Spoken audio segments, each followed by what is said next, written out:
Hi, ഫിക്സെക്കിന്റെ മറ്റൊരു വീഡിയോയിലേക്ക് എല്ലാവർക്കും സ്വാഗതം. ഓക്കെ, അപ്പൊ വീണ്ടും നമ്മൾ പ്രോ ടൂൾസ് എന്നുള്ള സെഗ്മെന്റ് ആയിട്ടാണ് വന്നിട്ടുള്ളത്. വീണ്ടും നമ്മൾ ഇവിടെ മുന്നിൽ കാണുമ്പോൾ ഒരു 3 ഇഞ്ച് പൊക്കത്തുള്ള ഒരു ടൂൾ ഇവിടെ ഉണ്ട്. അപ്പൊ ഈ ഒരു ടൂൾ എന്താന്നുള്ള ഒരു ക്യൂരിയോസിറ്റിക്ക് മുന്നേറ്റ് കുറച്ച് കാര്യങ്ങൾ രഞ്ജിത്തെ, അതായത് കേരളത്തിൽ ഒരാൾക്ക് ഒരു ടൂള് വേണമെന്ന് പറഞ്ഞാൽ എന്തുകൊണ്ടായിരിക്കും ഈ ബോംബെ നോർത്ത് അതായത് ഡൽഹി എന്നുള്ള രീതിയിലേക്ക് എൻക്വയറി പോകാനുള്ള കാരണം എന്തായിരിക്കും? അത് അവിടെ പ്രൈസ് കുറവാന്നുള്ള ഒരു തെറ്റിദ്ധാരണയാണ്. പിന്നെ എനിക്ക് തോന്നുന്നത് ഇത്തരം മെഷീനുകൾ അല്ലെങ്കിൽ അഡ്വാൻസ്ഡ് മെഷീൻസും അതിന്റെ സപ്പോർട്ടും ഒന്നും കേരളത്തിൽ നിന്ന് അവൈലബിൾ അല്ല എന്നുള്ളൊരു ചിന്താഗതി ഉണ്ടാവും. ഓക്കെ, തീർച്ചയായും. അപ്പൊ ഇതിന് ഞാൻ ഒരു കാര്യം ഞാൻ ആദ്യം പറയാം.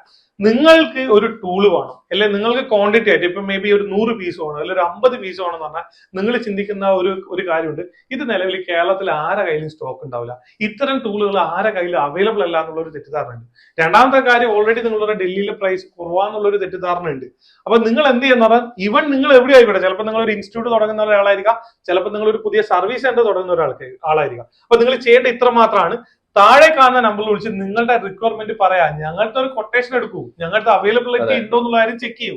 പിന്നെ ഞങ്ങളുടെ അടുത്തുള്ള ഏറ്റവും വലിയ ഫീച്ചർ എന്താ, നിങ്ങൾ കേരളത്തിലാണ് തുടങ്ങുന്നതെങ്കിൽ നിങ്ങൾക്ക് ഏറ്റവും വലുത് വേണ്ടത് ടെക്നിക്കൽ സപ്പോർട്ടാണ്, ആഫ്റ്റർ സെയിൽ സപ്പോർട്ടാണ്. നിങ്ങളൊരു ടൂള് പർച്ചേസ് ചെയ്താൽ അതിന് 1 ഇയർ വാറണ്ടി തരുന്ന മറ്റൊരു സ്ഥാപനം നിങ്ങൾക്ക് കേരളത്തിൽ ചൂണ്ടിക്കാണിക്കാൻ ഉണ്ടാവില്ല.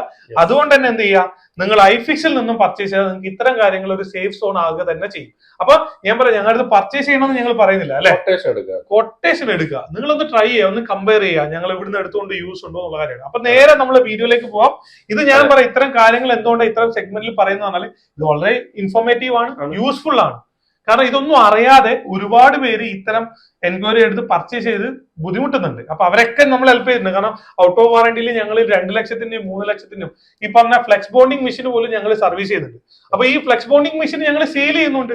അപ്പൊ ഞങ്ങൾ സെയിൽ ചെയ്തവർക്ക് ഞങ്ങൾ ഫ്രീ ആയിട്ട് സർവീസ് ചെയ്യുമ്പോൾ ഈ ഫ്ലെക്സ് ബോണ്ടിങ് ഇത്തരം വലിയ മെഷീൻ പുറത്തുനിന്ന് പർച്ചേസ് ചെയ്ത് വരുന്നവർക്ക് ഞങ്ങൾ പേ സർവീസ് ആണ് കൊടുക്കുന്നത്. അല്ല, ഈ 2 ലക്ഷം രൂപയുടെ മെഷീൻ ഒക്കെ എടുത്തു കഴിഞ്ഞാല് ഇപ്പൊ ഡൽഹിയിൽ നിന്നാണ് നമുക്ക് അവൈലബിൾ ആയിരിക്കാം. ഈ സാധനം സർവീസ് വേണമെങ്കിൽ എന്തെങ്കിലും ബൈ ചാൻസ് അയക്കേണ്ടി വന്നാലത്തെ സിറ്റുവേഷൻ ആലോചിച്ചാൽ മാത്രം മതി. തീർച്ചയായിട്ടും ഇതൊരു ഇൻഫോർമേറ്റീവ് ആയിട്ട് പറഞ്ഞാണ്. വീണ്ടും നമ്മൾ സെഗ്മെന്റിലേക്ക് പോവാം. അപ്പൊ ഈ ഒരു ടൂള് എന്താണെന്ന് ഞാൻ ആദ്യം തന്നെ റിവീൽ ചെയ്യാം.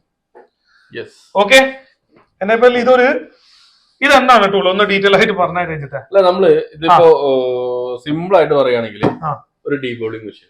ഡീബോളിംഗ് മെഷീൻ ഇതാ, ഇത് ഇതെങ്ങനെ ഒന്ന് ഡീറ്റെയിൽ ആയിട്ട് പറഞ്ഞാൽ സിമ്പിൾ ആണ്. ഇതിനകത്ത് നമുക്ക് വേറെ ഒന്നും വരുന്നില്ല. ഇവിടെ കുറച്ച് സ്വിച്ച് വരുന്നുണ്ട്, ഇവിടെ ഇതില് നമുക്കൊരു ഡോറ് വരുന്നുണ്ട്. അപ്പൊ ഇതിന്റെ കൂടെ വേറെ ഒരു കിറ്റും വേണ്ടേ? ഒന്നും വേണ്ട, ഇൻബിൽഡ് കംപ്രസർ ആണ്. ഇൻബിൽഡ് കംപ്രസർ അപ്പൊ അത് മാത്രമല്ല, ഇത് നമുക്ക് ഒരു അഡീഷണൽ എക്സ്റ്റേണൽ കംപ്രസർ ആയിട്ട് യൂസ് ചെയ്യാം. ഇവിടെ ഇതിന് ഓപ്ഷൻ വരുന്നുണ്ട്.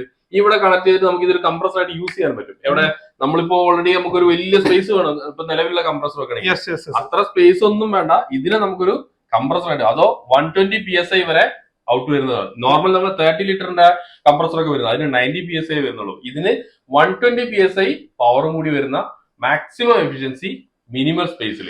എനിവേ ഗ്രേറ്റ് ആണ്. കാരണം എന്ന് പറഞ്ഞാൽ എന്റെ തന്നെ ഒരുപാട് സുഹൃത്തുക്കൾ സ്പേസ് ഇല്ലാത്തതിന്റെ പേരിൽ ഇത്തരം വർക്കുകൾ പുറത്തു കൊടുത്ത് ചെയ്യുന്നവരുണ്ട്. എക്സാമ്പിൾ നമ്മൾ കഴിഞ്ഞ വീഡിയോയിൽ പറഞ്ഞിട്ട് ചെറിയ ലാമിനേഷൻ മെഷീൻ, അതിനും ഇതിനും കൂടെ വേണ്ടിയിട്ട് ഈ ഒരു ചെറിയ ടേബിൾ മതി. ഈ ഒരു ചെറിയ ടേബിൾ, ഈ ഒരു ടേബിളിലാണ് നിങ്ങൾ സർവീസ് ചെയ്യുന്നത്. തീർച്ചയായും നിങ്ങൾക്ക് ഈ ഒരു 2 മെഷീനും ഒരുമിച്ച് തന്നെ, അപ്പൊ ലാമിനേഷനും നടക്കും, ഡീബബ്ലിംഗും നടക്കും. അപ്പൊ ഇത്തരം ചെറിയ മെഷീനുകൾ, ഇത് ഞാൻ പറയാം, ഇത് 1, 2 അല്ല, ഇത്തരത്തിൽ ഒട്ടനേകം ടൂളുകൾ ഞങ്ങളുടെ സ്റ്റോറിൽ അവൈലബിൾ ആണ്.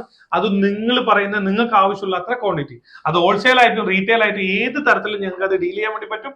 അപ്പൊ ഞാൻ ഓൾറെഡി പറഞ്ഞ പോലെ തന്നെ ബെസ്റ്റ് പ്രൈസും ആയിരിക്കും. അപ്പൊ ഓക്കെ, ഇതാണ്. ഇത് വേറെ ഒന്നുമില്ല. ഇത് നിങ്ങൾക്ക് വേണമെങ്കിൽ ഒരു കംപ്രസർ ആയിട്ട് യൂസ് ചെയ്യുക, ഡീബബ്ലർ ആയിട്ട് യൂസ് ചെയ്യുക. നല്ല റിസൾട്ട് ആണ്. ഇത് ഞങ്ങൾ ചെക്ക് ചെയ്തതാണ്. ഞാൻ ഓൾറെഡി പറഞ്ഞ പോലെ തന്നെ ഇത് നിങ്ങൾക്ക് ലൈവ് ആയിട്ട് കാണണമെങ്കിൽ ഞങ്ങളുടെ സ്റ്റോറുകളിൽ പോകുന്നതാണ്. ഇനി ഇതിനെക്കുറിച്ച് കൂടുതൽ അറിയാൻ താഴെ കാണുന്ന നമ്പറിൽ വിളിച്ചാൽ എൻക്വയറി ചെയ്യുന്നതാണ്. എനിവേ, മറ്റൊരു വീഡിയോയിൽ കാണുന്നവരെ നന്ദി, നമസ്കാരം, ബൈ. രഞ്ജിത്തും ഞാനും.